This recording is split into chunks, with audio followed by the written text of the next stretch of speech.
which means one thing. That means that we reserve space. It's like, you get parking spaces and everything. You have the parking lot when you go to work. And in the SDH AM parking lot, you have those reserved spaces. And traditionally, one of the really great parking spaces, I mean, it's like literally you park, you forget your umbrella, you're okay because you can sprint to the front door. You won't have to worry about anything. Your briefcase doesn't get jammed up. The leather's preserved. All of the papers for the meeting are okay. One of those parking spaces is always reserved for our friends at Beyond Goals Mentoring. And so what that means is that now we bring in our buddy Michael Parkhurst to find out what's going on. And you're already off and running this morning. It looks like you didn't park in your parking space in the SDHAM parking lot. You parked out over by the exit, man. Ready to go this morning. Oh, boy. Got to get out quick. That's the benefit of parking near the exit. Yes, absolutely true. We spent a lot of the first half hour with a lot of time down in Fayetteville. And there's this team that is getting ready for this worldwide competition. And got to hear a lot from them about the players, specifically about what it was like to get the call for your country, to be A, representing your national team, and then B, representing them in this situation. As someone who has worn that crest and worn that jersey, I mean, what's it like to get the call, hey, you're going to be representing your country? It's pretty cool, that's for sure. And I feel like every coach does do it differently. I know there's been a lot of heat on Pochettino for the way he did it, as far as emailing or sending a text message or whatever it was. Yeah. There's no good way to do it. I don't think. It was different when I was there in camp in 2013, 2014? 2014? Mm-hmm. Yeah. Because we had a pre-World Cup camp. Right. So we were all together. So when I got released, I was in camp. So it was just natural that Jurgen would have a face-to-face conversation. Yeah. I don't know if I was away from camp, if it would have made a difference if I got a phone call or an email. Yeah. But yeah, super excited. I still remember the first time I got a phone call from the national team. Oh yeah, who was it? It was Pam. What was Pam's last name? I don't know off the top of my head, but she was like basically the do everything for the national team back at the time. She did everything from booking flights and hotels and accommodations to communication to everything, anything and everything you needed. Pam was the lady you wanted to talk to. And yeah, she gave me a call and I was like, who the heck is this? I had never spoken to her before. I didn't know who she was. I had no idea that I might get called up into, this was the Gold Cup in 2006. I had no idea that I was even like a possibility of getting called up. So I was like, this sounds fishy. But yeah, super excited. So yeah, it's always awesome to get that email or the phone call. And I mean, it was 25 caps for you, Cap, from 07 to 014, plus Olympics in 08. I mean, when you put the uni on for the first time, how different does it feel than, it's, you got you have your team stuff and all the team attentions and everything, but when you're staring at it for that first time in the locker, I don't know if there was the great reveal, you open up a box and butterflies fall out or, come out or whatever, but when you get the uniform there in front of you for the first time and you put all of that gear on, is it literally one of those different senses of responsibility? Does it wash over you then? When does it hit you that, oh, man, this is some serious ish here? Yeah, I think every time you put the jersey on or you see it, it kind of gives you that feeling of, okay, this is bigger, right? We're representing the whole country and everybody that wants to play for the national team and supports the national team, and those that don't even know yet that they want to support the national team. So yeah, I think that anytime you put the jersey on or you're in the locker room and you see it, you have that sense of responsibility to, the bigger calling there. June 9, 2007, Trinidad and Tobago was the opponent. Oh, 2007. I said 6, yeah. Yeah. Didn't even know the year. 6907. What do you remember about that match in particular?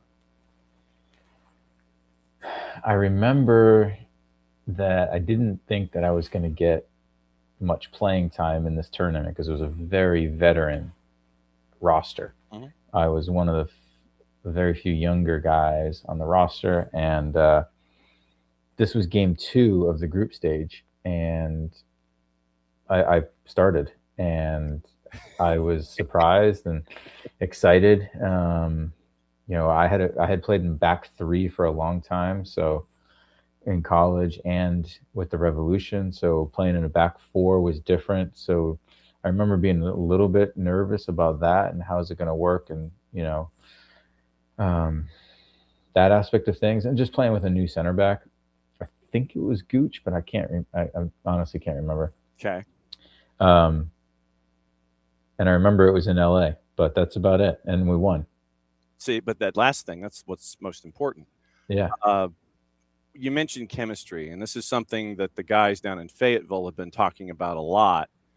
When you're kind of cramming for a test, even though you do have the time together in the past, this one is different on a bunch of different levels.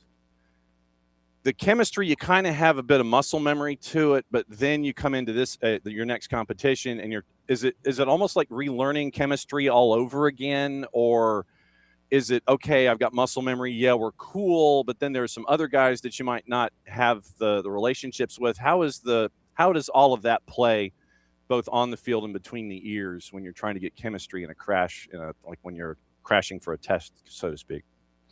I think once you play with a guy once or twice, the chemistry's there. Obviously, it can get better over time, no doubt about it. Mhm. But you gain enough knowledge to have success, because there's just little things you want to know, like how high does this guy like to keep the line, right? What kind of passing angle does he like?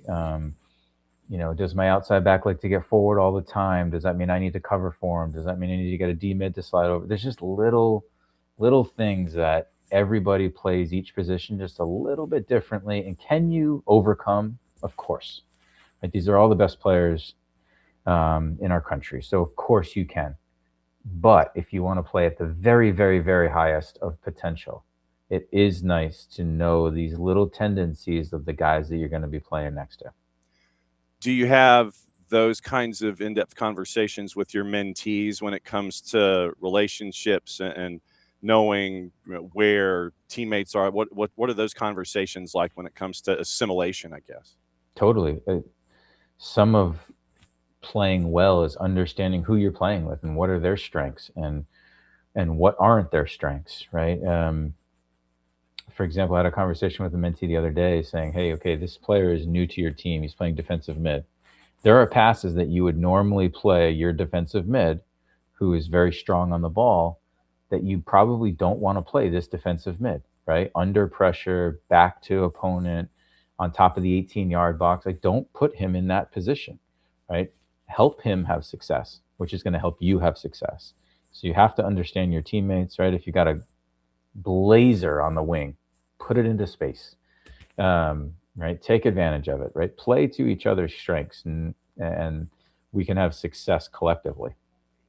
And when you have these conversations, what's the feedback loop like? Okay, so you have that first conversation with a mentee. Hey, you've got these new teammates, learn them. How much of a feedback loop do you get? Yeah, I did what you were telling me, and we had this kind of a moment the other day. What's the feedback loop like? Yeah, it's a good question. I Do they give you like no, I don't get much of a feedback loop, and probably some of that's on me of circling back and asking. I think that they understand it, because sometimes they get the feedback, okay, that makes sense, or didn't think about that, or what should I take into account? So there's questions that are asked. But very little do I actually circle back afterwards, after I've kind of mentioned it and brought it to their attention to say, hey, how'd it go, type thing. Well, and I mean, the reason that I bring that up is because when you have conversations with mentees, it's a constant learning evaluation. It is stages and steps, and you might have a stage or a step where you have progress here in one column, but then you might have a regression in another column, or it might be static in a third column. And it's like trying to figure out, okay, how do we make this as even a distribution of learning as possible to where everything ends up net positive, even if there is the kind of idea where, oh, okay, so this was a plus this go around, but it sacrificed this, or I forgot to do this. And that was why I was asking about the kind of consistency and feedback loops that you get. Yeah, for sure. And it absolutely makes sense, because if you're out there on the field, for example, and you don't normally, and we did this with Darlington Nagby when we played with him, it was like, hey, if you're in trouble. He actually spoke up? He actually said something? No, of course not. I'm saying when we played with him, it was like, hey, if you're in trouble, just give it to D, right? It doesn't matter if there's a guy on him. It doesn't matter what kind of pass you give him. Just, screw it. Just pass it to Darlington. Versus, if you've got anyone else in that position, you're like, you can't do that. So what do you do now? Right? You got to figure it out on your own differently. So yeah, that changes the way you play a little bit, which can result maybe in a couple more mistakes or putting yourself under pressure a little bit more, but it's going to help your teammate. So yeah, you're right. There's a give and take, and shoot, it's like our golf game, right? One day the driving's on, one day the putting's on. It's tough to get it all going on the same day. But it's the same thing in soccer too, where it's like, hey, yeah, first touch might be great today, but my crosses weren't good, or confidence is down a little bit, whatever. I love the fact that you have confidence in my putting game. That does not exist, sir. In this particular dojo, my putting game is non-existent. To full disclosure, just to give you an idea, I'm gonna go ahead and stand because you have to see this to believe it. But I don't have. Actually, yeah, I do. All right, so yeah, I do have one of my putters here with me. I always have my putters here with me. So look at that. Oh yeah, absolutely. So traditionally, how when you putt, it's like straight on, shoulder width and all this kind of stuff. Mm-hmm. Because I catch myself looking entirely too much, and the whole pendulum idea of, okay, where's the hole? What I started doing a long time ago, and this is back in the days of black and white television, kids. I opened up my stance to where basically my feet are almost perpendicular to each other. But what that does is that opens me up to see, and I'm not doing this the whole time. Mm. And so I'm wide open stance. Feet are at about a 90-degree angle, and so that way I can work my way through, and I don't have to continue and get caught, with my head down or looking at a weird spot. So I'm trying to get that done. So no, the fact that you have confidence in my putting game, I've gone through. That's basically what I do now. I'm like wide open. So if anybody ever wanted to throw a water balloon at me, they would absolutely hit me square in the mush because my stance is so open now. Or you'd see it coming because your stance is so open, That's true. I like that. I like your optimism, but yeah, still, when it comes to optimism in my putting, that does not exist. Yeah.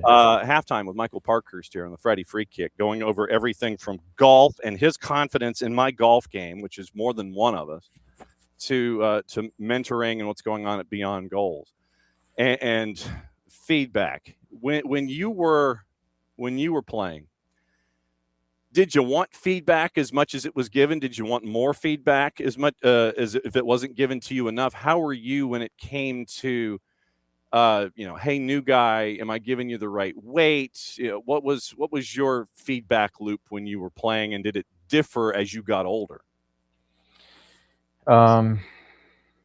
Yeah, I appreciated feedback for the most part. I think that as you get a little bit older, you get more, in general, get more confident in yourself and what you're doing, so you're a little bit more comfortable in receiving feedback.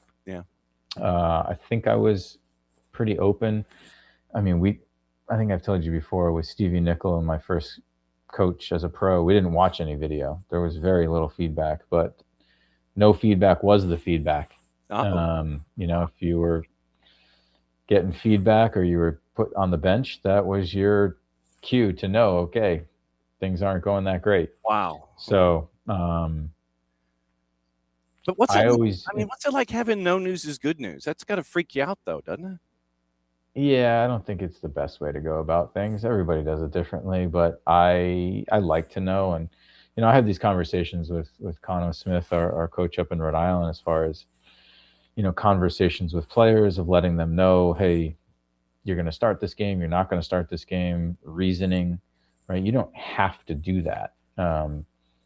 Because he just had a bad experience with a player where, it didn't quite go as well as he wanted the conversation to go. I was like, why am I even doing this? Why do I even talk to the players if they're going to give me an attitude? Yeah.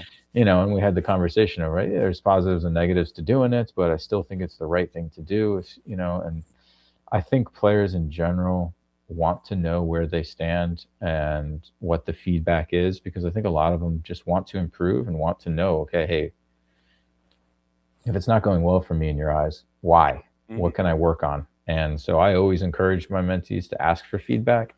It's something that drives me bonkers about ID camps in college. They don't give much feedback, and it's crazy. But yeah, I think feedback is super valuable and important. Okay, so I'm writing down ID camps as a topic here. I mean, why then? And so I feel like Ross Geller all of a sudden. Why? Why go to an ID camp if you're going and you don't get feedback? It seems counterintuitive. Yeah, the best thing about ID camps is twofold. One is, if you're a player that plays on a team that doesn't play in big showcases and big tournaments and whatever, and there's certain schools you really want to try and get in front of, going to an ID camp gets you in front of their coaches. No questions asked, right? They are there. They are going to see you. You can interact with them. So that's of benefit, no doubt about it. And I think that, for players that even do go to ID camp or go to showcases, it's still the same thing where you get an interaction with the coach. You're able to meet them. You're able to see the campus. Coaches want to see players multiple times. So there is some benefit to ID camps. The downside is college coaches will invite anybody to their ID camp. You don't know the level of the play at the ID camp, what it's going to be like. And then I see it time and time again that they'll get some sort of feedback during the camp, like, oh, you're doing great. Oh, work on this. Oh, this or that. And then nothing afterwards. And players reach out and nothing. And I just think that if you're asking players to come to your ID camp and you're going to have them for 2 days and they're going to spend all this money to come, every player should be getting this is what we see in you. This is what you need to improve. This is the level that we think you're at. Because if I had a kid that was going to an ID camp at UCLA and the coach said, hey, just a heads up, your player is a D2 player, it'd probably save me a ton of cash and a lot of confidence and all this stuff, instead of going to 16 other ID camps or all these things at D1 schools, when I'm like, okay, maybe we need to be checking out some D2, D3 schools. Well, and these days, I would think that, and if I'm wrong, then let me know. I would think that it's almost like American football, where the decisions for your mentees are either, okay, because there's always the brass ring. It's like, yeah, I want to go to Wake. I want to go play at Wake. Or I want to go play in Clemson, or I want to go play, someplace that is, gangbusters or whatever, big name, big pedigree, all that.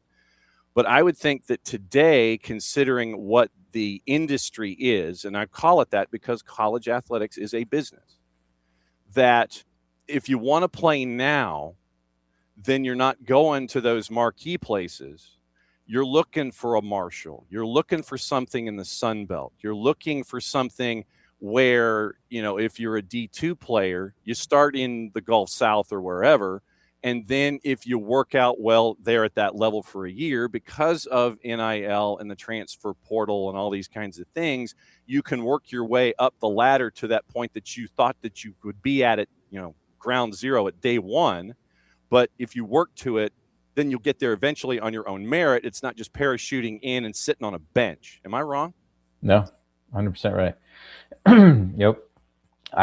And to your point of transfers, I looked at all the D1 transfers last window, so not the current window. I think the window might still be open or just closed, but the one in the winter, and 25% of the players that transferred to a D1 school came from outside of D1. So NAIA, D2, D3, JUCO. So 25% is a decent number, and that's just of that window. And then there's this window as well. So there's opportunities abound, which is great. And it's necessary, because now we've got this ruling coming in June about the 5-5, and that's going to affect recruitment negatively, potentially. So it's challenging. We'll see what the ruling is and if they adjust things. But if you've got a max roster of 28 players, you've got seniors who now all of a sudden qualify for an extra year, who are not going to be moving on now from your program. Where's the room to add the incoming freshmen? You don't have taxi squads like you do in the National Football League. I do want to come back to the 5-5 in a second, because once again, as always, in the last 10 minutes of the segment, you open another window. When you're having conversations with your mentees, are they looking at their number one choice only, like your 17, 18-year-olds rising, junior rising, senior graduating? Are they looking at their number one choices? Do they understand the landscape more than when you started as a mentor? Do they understand the dynamics now? For sure, after my first conversation with them. I think that everybody's got their hopes and their dreams, right? Which is important. I think that there's a good amount who understand and keep things open while still hoping to have those blinders on of, hey, here's where I really want to go. I think everybody knows I should do this and should do that, but I also think that we have that natural tendency to, want to play in D1, want to play at a high level. And that's where the communication is important from these coaches, because, it's very difficult for players and families to discern what's real interest and what's not. Because all of a sudden, if you think you're getting some interest from a couple D1 schools, even if they're like low level or mid-major D1 schools, now all of a sudden the mind frame in the players and the families' mind changes to, oh shoot, we are D1 level, we focus there now. And now the D2, D3 options kind of become less relevant. So yeah, it's tough. It is really challenging. I mean, when trying to remind / convince, hey, you got these seniors that aren't going anywhere. Are you happy with being roadblocked for a season, maybe two, to hang at your number one absolute choice? Or do you want to play and get reps so you can sit there and have something on tape where if you're blowing up D3, people can sit there these days and go, oh, okay. And then somebody knocks on your door that's maybe a mid-major or, something like that in D1. But yeah, it's almost like now as a student athlete and as a parent or parents of same student athlete, you almost have to look at things in 3 dimensions now because of number one choice. It's like doing the SATs. It's like you sit there and you bubble in the institution, and if you get an 1100, then they'll sit there and they'll write back to you and go, nah, fam, you need another 300 points. Get back to me when you get to 1400. Or, yeah, okay, that's great. But then you have these other schools that might have been eavesdropping. And it's like, oh, 1100. Okay, that'll work here. You want to be in the honors program. And it's like, focus on what really matters. Do you want to sit, get that big education, in quotation marks, and then think that 2 years is going to help you out? But remember that folks from the other 2 years that are from the outside, they're now competing with you too, to get into those original spots that you thought you could be getting into by staying.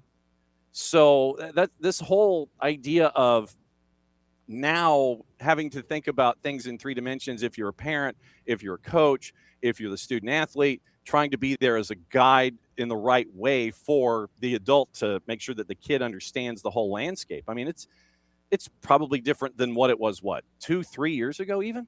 Oh, for sure. And it's changing, monthly, it seems like. How much of a challenge is that for you and Greg, having to keep up with what's going on in the outside world and still be a mentor and have folks understand, hey, this is how it is right now. Things Totally. are still changing. How much of a challenge is that for you guys? It's a big challenge. It's a little easier for Greg because his kids are in youth soccer, because right now we're talking about the changing of landscape in college soccer, but it's happening everywhere, right? There's new leagues, there's new rules, right? We had a whole host of mentees go through the change of birth year to school year change back, right? That changed a couple of years ago, and now it changed back again. So splitting of teams and all this stuff and tryouts. So we just went through all of that. Most players have had their tryouts now. So youth soccer changes every year. There's new leagues and new acronyms. The landscape is crazy. Same thing in college. So yeah, it is a lot to try but it's a lot for parents too, right? And so we do our best to stay on top of it so that we can provide our best guidance to some of these families who are just, confused and lost throughout the process. How much time do you spend learning in addition to mentoring these days? A decent amount. And sometimes I learn from my mentees, right? Sometimes they're telling me about, hey, did you know this? Or, hey, my son plays for this team or that team, and this change or that change. And I'm like, oh, wow, I didn't even know that. So thank you for that information. And they don't, honestly, some of them are really awesome. They don't really expect that I know every in and out of every acronym and rule change. So once I have the information, though, I can help make a better decision for them. Yeah. So since you opened up the 5 and 5, I'm going to put that to the side, because that's, like I said, that's over here, and that's more than 3 minutes of a conversation. So my last question for you this time: last book that you read? The Happiness Project. Okay. Essentialism was right before that. Okay. So are you projecting happiness, and are you essential? Ever trying. We can always do better, but yeah, I've taken a few things from both of those books. A few things that don't apply, or I don't know. Well, but the thing is, it doesn't. I think that learning has its own universality. I think that if it doesn't matter where you're learning and what you're learning from, I still think that no matter what you touch, there's going to be a lesson attached to it. And it doesn't necessarily mean that it's going to be, if you thought a book was going to give you a lesson, it probably gives you something else. If there's a nonfiction book that you're reading that gives you something, I can apply this to here. I think that it doesn't really matter. I think everything that we touch when we're trying to learn will impact us either immediately or later on down the line. Have you thought about writing a book? I was just going to tell you that, John. I have just recently, because I think maybe I told you before that I wish I had written one earlier, but the most recent book I read was by a friend of mine who sent me his book because he wants me to write the foreword of it. Ooh, okay. And it's a really, really interesting book about resiliency, and they call it elasticity. They think that being resilient just brings you back to where you were, but being elastic means you can stretch the boundary and get past where you were, so that you can continue to get better. So it's really interesting and scientific here and there, but I really enjoyed the book and can apply it to a lot of the things that I had throughout my career and what I continue to talk about now. So I'll probably write the foreword for this book. And I was talking to him saying, like, I thought about writing a book. It's like, it's never too late. So, I think that you've said that to me as well. So it's a possibility. Let's turn that possibility into a probability, huh? I mean, it literally is like piecing together a jigsaw puzzle. Don't get me wrong. Mm-hmm. And having done it, 6 times? Well, it's, Yeah, and I've got 7 and 8 in the queue, and I need to like clone myself to be able to have the book writing person write those 2, and then focus on everything else that's going on. But no, it is, like I said, there is, and we get calls from PR people all the time. It's like, hey, do you want to have so and so on? He's written a book. Do you want a PDF or do you want the book? I'm like, no, I want the actual book, because for me there is nothing better than opening a book and turning a page and conquering that page and the information that's on it. And then when you've done that for however many pages and you close the book, there's that sense of accomplishment, A, in the written form of it, and B, that you have taken someone else's work that you valued and went from one cover to the other. So no, I always want the book, because I know the effort that went into it from the author, and you learn something from that, and the satisfaction of turning pages and learning all the way through.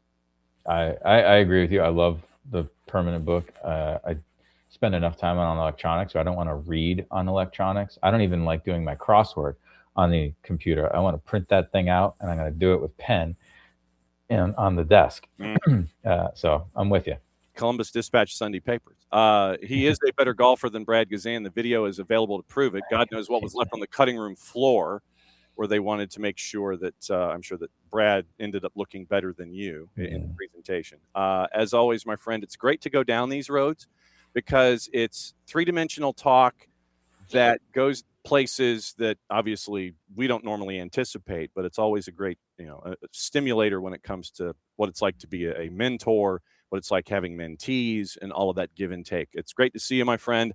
And, I'll be banging on your door when it comes to everything about this cup that the world is chasing after here in a bit.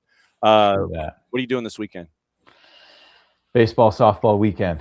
Exciting. I can sense it. Deacon's looking at you like, man, stop talking. My work partner left me because the kids are home. Wow. I know. Peace out. All right. Be good. Have a great weekend, John. See you soon. Michael Parkhurst going into added time this morning. So literally it's he's a better golfer than Brad Guzan. Don't let anybody tell you different.